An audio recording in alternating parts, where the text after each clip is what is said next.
Are you making these 5 common resume and interview mistakes? Found your dream job but worried about making a bad impression? Simple mistakes like lengthy resumes, skipping cover letters, or showing up unprepared can instantly kill your chances, no matter how qualified you are. These 5 common errors cost candidates opportunities every day. When you've found the perfect job to apply for, it's time to present yourself and your skills in the best way possible. But there are common mistakes people make when job hunting which can prevent them from making a great impression. Find out the 5 mistakes to avoid and give yourself the best chance of landing the job. 1. Using a resume that's too long. Resumes that read like essays are off-putting for many hirers. These days, resumes are more like a snapshot of your career, with recruiters only wanting a 2 to 3 page resume at most, up to 4 pages possibly for candidates in senior leadership roles, that highlights only the most relevant skills, achievements and roles, says Leah Lambert, career and interview coach at RelaunchMe. Applying for roles with a resume longer than 4 pages will put recruiters off as they just don't have the time to review those additional pages of content. Instead,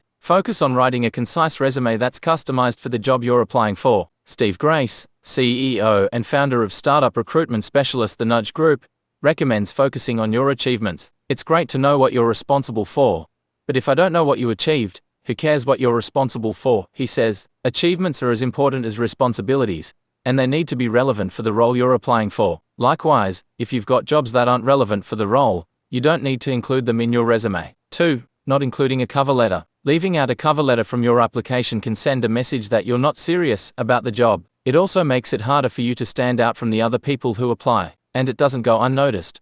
Many hirers say that not receiving a cover letter frustrates them. A compelling cover letter is a short, clear summary of who you are and why you're suitable for the job you're applying for. It's almost a guide for the hirer of where to go on your resume to find the information that you want them to find, Grace says. Because cover letters focus on what makes you a good fit for the role, he explains, you should write an individual cover letter for every single role. 3. Being late to interviews. It's an obvious one, but an important one to avoid. When it comes time to interview, lateness is rarely tolerated. When you're looking to hire, you want people who are excited to join, and hirers assume you're going to show your best when you come to an interview, Grace says. If you turn up late, it's not a great start. Whether your interview is in person or online, Lambert recommends planning ahead. Ensure that you allow plenty of extra time for travel, parking and working out where to go when you arrive, she says. A practice run is a good idea if it's an important interview. For digital interviews, ensure your camera is set up correctly, that you have good lighting, and that there are no distractions or mobiles ringing in the background. Lambert continues, most importantly, allow time to get the tech set up correctly. This will ensure you maintain professionalism and reduce stress. 4. Not selling yourself. Talking yourself up can feel unnatural if you're not used to job interviews. Don't be afraid to highlight your skills and experience and present yourself in a confident way, even if you're not feeling confident on the inside. Lambert says aiming for a balance between confidence and self-awareness is best. You can show that you're self-aware and willing to improve when an interviewer asks you about your weaknesses.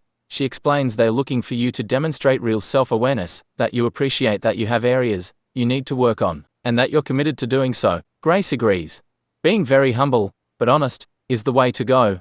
It's okay to mention that you're also considering other opportunities, Grace adds. Just do so briefly, and where relevant, such as when you're discussing when you'll hear back from the employer. 5. Being unprepared. Tony,